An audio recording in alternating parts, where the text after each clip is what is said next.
Assalamualaikum warahmatullahi wabarakatuh. Halo mahasiswa sekalian, senang sekali dapat berjumpa kembali dalam mata kuliah Sejarah Peradaban Islam. Hari ini kita akan membahas materi konsep sejarah. Adapun materi yang akan kita bahas pada hari ini adalah sebagai berikut. Yang pertama, kita akan membahas konsep sejarah dan sejarah peradaban Islam. Berikutnya, kita akan mencoba memahami dasar dan nas Al-Quran tentang sejarah.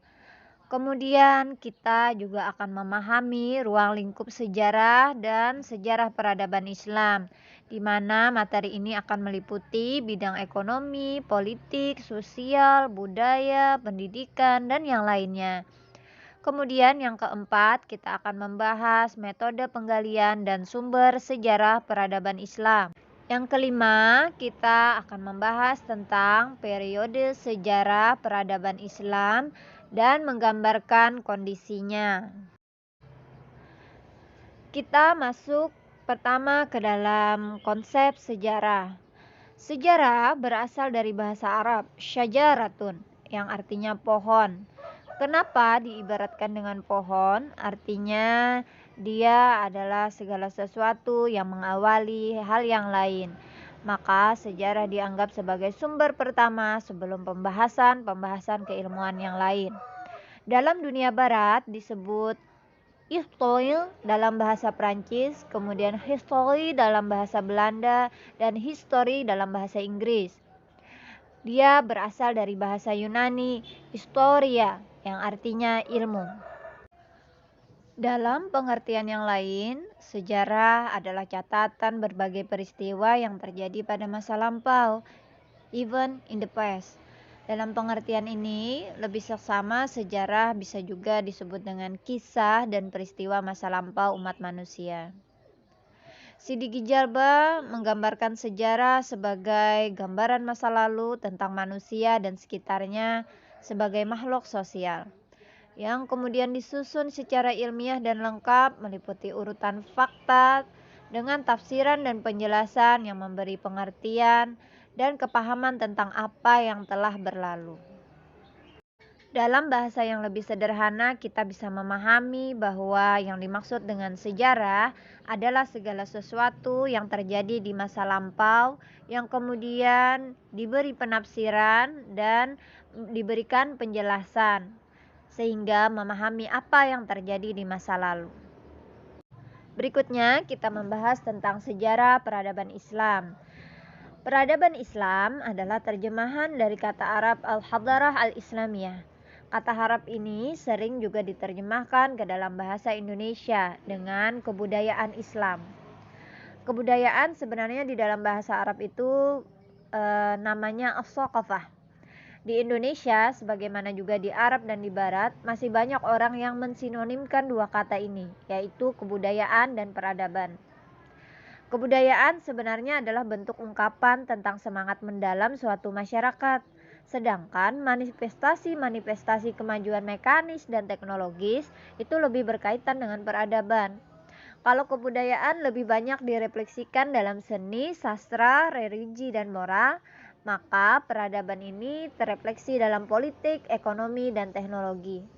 Ningrat itu mendefinisikan kebudayaan dengan memiliki unsur 3 wujud, yaitu pertama wujud ideal, itu meliputi ide-ide, gagasan, nilai-nilai, norma, peraturan, dan lain-lain. Kemudian yang kedua adalah wujud kelakuan, yaitu wujud kebudayaan sebagai suatu kompleks aktivitas kelakuan berpola dari manusia di dalam masyarakat. Wujud yang ketiga adalah wujud benda, yaitu wujud kebudayaan sebagai benda-benda hasil karya. Sedangkan istilah peradaban biasanya dipakai untuk bagian-bagian dan unsur-unsur dari kebudayaan yang halus dan indah. Sedangkan menurut Heargip, bahwa Islam itu sesungguhnya lebih dari sekadar agama, gitu ya. Ia adalah peradaban yang sempurna. karena yang menjadi pokok kekuatan dan sebab timbulnya kebudayaan adalah agama Islam. Kebudayaan yang ditimbulkannya itu disebut dengan peradaban Islam gitu ya, atau kebudayaan Islam. Nah, sedangkan pembahasan ini gitu ya, landasannya itu adalah peradaban Islam dan kebudayaan Islam yang terutama kita bahas wujud idealnya gitu.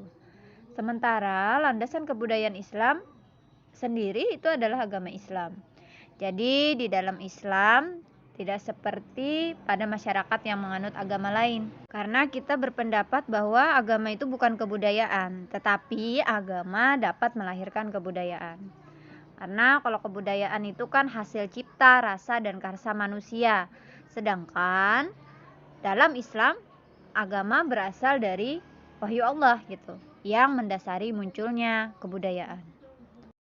Berikutnya kita membicarakan nas yang berkaitan dengan sejarah. Nah, salah satunya kita bisa lihat pada Quran Surah Yusuf ayat 111, di mana Allah mengarahkan kepada umat manusia agar bisa mengambil pelajaran dari kisah-kisah atau sirah atau sejarah di masa lampau.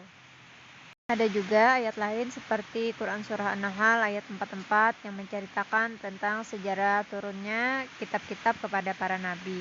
Nah, di ayat-ayat lain masih banyak dalil atau nas yang berkaitan dengan sejarah ini. Berikutnya kita masuk ke dalam pembahasan metode sejarah. Jadi, metode sejarah itu adalah proses menguji dan menganalisa secara kritis rekaman dan peninggalan masa lampau. Kemudian direkonstruksi secara imajinatif dari masa lampau berdasarkan data yang diperoleh dengan menempuh proses itu. Nah, ini disebut sebagai historiografi atau penulisan sejarah. Berikutnya kita masuk pada metode penggalian sejarah.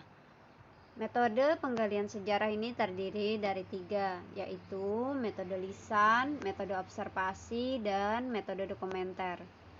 Metode lisan atau interview adalah pelacakan suatu objek sejarah yang dilakukan dengan interview atau wawancara. Metode observasi adalah metode yang langsung mengamati objek sejarah. Jadi ini adalah metode pengumpulan data, yakni penyelidikan yang dijalankan secara sistematis dan sengaja diadakan dengan menggunakan alat indera terhadap kejadian yang dapat langsung ditangkap. Jadi kita langsung ke wilayah situs sejarah misalnya, kemudian kita mengamati, dari sana kita observasi, perhatikan benda-benda sejarah, menggali informasi dari apa yang ada di lapangan. Kemudian yang terakhir adalah metode dokumenter. Metode ini berusaha mempelajari secara cermat dan mendalam segala catatan atau dokumen tertulis, misalnya kayak ada surat-surat di masa lampau atau ada benda-benda yang menjadi catatan-catatan tersendiri, misalnya penulisan undang-undang dari batu dan sebagainya. Kemudian bagaimana metode yang berikutnya, yaitu metode penulisan sejarah. Jadi dalam metode penulisan sejarah ini terdiri dari 3 ya. Pertama kita ada metode deskriptif, yaitu metode yang digunakan untuk menggambarkan adanya peradaban Islam. Jadi misalnya ajaran Islam sebagai agama samawi yang dibawa Nabi Muhammad berhubungan dengan peradaban diuraikan sebagaimana adanya, dengan tujuan untuk memahami yang terkandung dalam sejarah tersebut. Kemudian berikutnya adalah metode komparatif. Jadi metode ini adalah metode yang berusaha membandingkan sebuah perkembangan peradaban Islam dengan peradaban Islam lainnya. Dalam metode ini dimaksudkan bahwa ajaran-ajaran Islam itu dibandingkan dengan fakta-fakta yang terjadi dan berkembang dalam waktu serta tempat-tempat tertentu untuk mengetahui adanya persamaan dan perbedaan dalam suatu permasalahan tertentu. Kemudian yang terakhir adalah metode analisis sintesis. Jadi metode ini kita melihat sosok peradaban Islam itu lebih kritis, Ada analisis bahasan yang lebih luas serta kesimpulan yang spesifik. Berikutnya kita membahas tentang ilmu dasar sejarah. Jadi untuk memperoleh data yang akurat terkait sejarah itu dibutuhkan ilmu-ilmu pendukung yang bisa memperkuat keberadaan sejarah tersebut. Nah, jadi ilmu ini dibagi menjadi ilmu-ilmu dasar sejarah, kemudian ilmu-ilmu bantu sejarah. Adapun ilmu bantu sejarah itu meliputi paleografi, diplomatik, epigrafi, kronologis, sigilografi, heraldi, numismatik, dan genealogi. Pertama tentang paleografi, jadi itu adalah pengetahuan mengenai tulisan-tulisan kuno. Jadi melalui paleografi ini kita dapat mengetahui beberapa hal, misalnya bentuk tulisan Arab, bentuk tulisan ya, misalnya tulisan Arab seperti Tumar, Nasakhi, Sulus, Parisi, Maghribi, Gubar, Diwani, dan lain-lain. Kemudian kedua kita bisa mengetahui cara membaca tulisan kuno seperti tulisan Mesir pada piramida, tulisan Arab sebelum Islam, tulisan Ibrani, tulisan Jawa dengan bahasa Sangsekerta, dan yang lain-lain. Kemudian kita juga bisa mengetahui kapan dan di mana tulisan itu dibuat, sebab tulisan mengalami perubahan-perubahan baik karena waktu maupun tempat yang berbeda-beda, sehingga kita tahu jika terjadi perubahan ini adalah masa yang berbeda begitu. Berikutnya diplomatik. Jadi ini adalah suatu cabang pengetahuan yang dia menyelidiki tanggal, tempat, serta keaslian dokumen-dokumen yang tertulis, sehingga diketahui peristiwa sejarah itu waktunya kapan terjadinya. Berikutnya ilmu bantu sejarah yaitu epigrafi. Jadi epigrafi ini dia adalah cabang pengetahuan mengenai inskripsi atau tulisan yang terdapat dalam monumen, baik mengenai teknik penulisan ataupun pembuatan maupun isi teksnya. Kemudian ada ilmu kronologis. Jadi ini adalah cabang pengetahuan yang membahas masalah kesatuan waktu, seperti misalnya kalender Julius model lama dengan kalender Gregorius yang model baru. Dalam kalender Masehi, tahun Hijriah di dalam Islam misalnya 1 Hijriah itu kan tahun diawali dari 622 Masehi. Nah, tahun Saka itu satu Saka itu dimulai pada 78 Masehi dan lain-lain.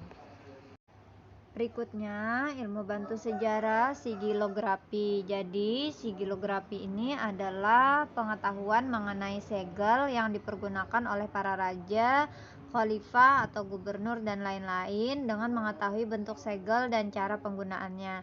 Maka akan diketahui apakah dokumen tersebut asli atau palsu. Kemudian heraldry. Jadi ini adalah pengetahuan tentang tanda-tanda atau simbol istimewa yang terdapat dalam stempel atau baju besi atau pakaian para pembesar pada bendera dan pakaian tentara. Jadi misalnya kayak di dalam Islam tuh kan salah satu bendera di masa Rasulullah itu disebut dengan Aliwa Ar-Rayah. Nah, jadi itu menjadi ciri khas dari simbol kenegaraan Rasulullah begitu. Kemudian berikutnya itu ada numismatik. Jadi numismatik ini adalah pengetahuan untuk mengadakan klasifikasi dan menguraikan secara deskriptif mengenai mata uang menurut negeri atau zamannya. Nah, kalau kita lihat kan di masa Rasulullah itu kita mengetahui ada dinar dirham misalnya sebagai mata uang. Nah, kemudian ada genealogi. Dia ini pengetahuan tentang asal-usul dan silsilah gitu, termasuk juga daftar para pembesar dan pegawai bangsa Arab yang sangat mementingkan silsilah. Jadi Rasulullah itu kan sampai ke Nabi Adam masih bisa dilacak gitu silsilahnya. Sehingga ada buku khusus untuk mencari silsilah dijadikan sebagai pengetahuan. Jadi misalnya kita dari silsilah ini juga mengetahui Rasulullah ternyata adalah keturunan 23 gitu dari Nabi Ismail dari jalur ayahnya. Berikutnya kita masuk dalam ilmu bantu sejarah. Jadi ilmu bantu sejarah ini pertama ada geografi. Jadi sebagaimana kita umumnya ketahui bahwa peristiwa sejarah itu memiliki lingkup ruang dan waktu dalam konteks ruang dimensi geografi gitu ya. Jadi geografi ini sangat penting. Bahkan dalam konteks perluasan wilayah kekuasaan dan penyebaran suatu agama tidak mungkin dapat dijelaskan dengan baik jika tidak mengetahui geografinya. Yang kedua, itu ada ilmu sosiologi. Jadi timbulnya dinamika kehidupan itu berawal dari interaksi seseorang yang terjadi dalam kehidupan antara individu maupun antara golongan. Jadi proses mobilitas sosial hendaknya berorientasi pada kemaslahatan baik dunia maupun akhirat. Karena mobilitas sosial ini berpengaruh pada sistem peradaban Islam dan kebijakan peradaban Islam yang digunakan pada perkembangan peradaban Islam selanjutnya. Makanya itu salah satu ilmu bantu yang bisa melihat interaksi itu adalah sosiologi. Kemudian ada ilmu antropologi. Jadi kita lazim sudah mengetahuilah sejarah dan antropologi itu memiliki objek kajian yang sama, yaitu manusia. Nah, metode dalam antropologi itu dapat membantu beberapa masalah yang dihadapi oleh sejarawan berkaitan dengan peradaban. Maka ada sejarah peradaban dan ada pula antropologi budaya. Dalam melakukan kajian sejarah peradaban itu dapat menggunakan konsep antropologi budaya dalam berbagai aspek, misalnya norma, adat istiadat, tingkat peradaban, gaya hidup, dan yang lain-lain. Berikutnya ada ilmu sejarah. Jadi kita sudah tadi membahaslah tentang sejarah. Sejarah ini kan adalah kisah dan peristiwa masa lampau umat manusia. Jadi ilmu sejarah dipelajari untuk diambil dari sebuah sejarah jika ada nilai positifnya dapat dikembangkan dalam kemodernan peradaban. Tetapi jika sebaliknya hal yang sudah tidak sesuai dengan perkembangan zaman itu dapat dijadikan sebagai pengetahuan. Nah, yang terakhir itu adalah arkeologi. Jadi, arkeologi ini berbicara tentang warisan masa lampau, baik benda-benda, bangunan, ataupun momentum yang berada di permukaan tanah. Jadi, arkeologi ini memberikan bahan tentang kurun waktu yang tidak mewariskan bahan tertulis atau kurang tertulis. Dalam konteks ini, arkeologi ini bersifat melengkapi. Meskipun hanya bersikap melengkapi, bagi sejarah kebudayaan dan peradaban, arkeologi sangat penting keberadaannya.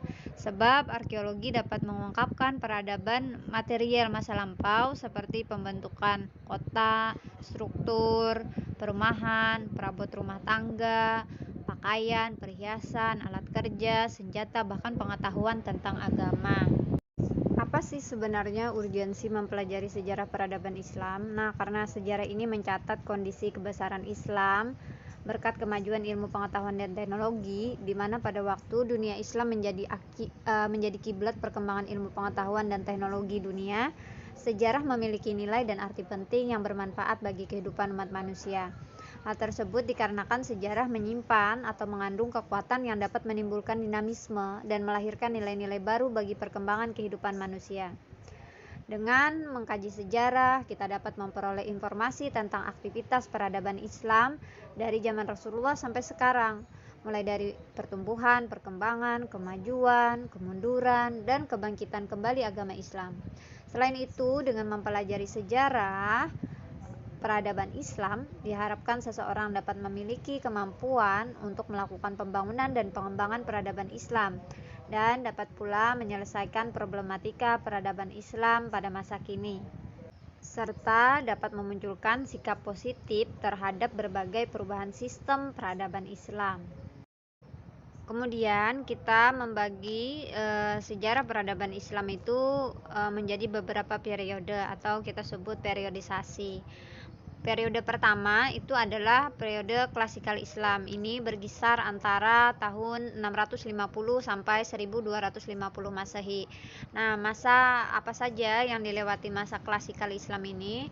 Yang pertama itu adalah masa Rasulullah, kemudian masa Khulafaur Rasyidin, kemudian kehilafahan Umayyah, kemudian khilafahan Abbasiyah, kemudian Umayyah II, kemudian kekuasaan Fatimiyah, kekuasaan Ayyubiyah, dan masa disintegrasi.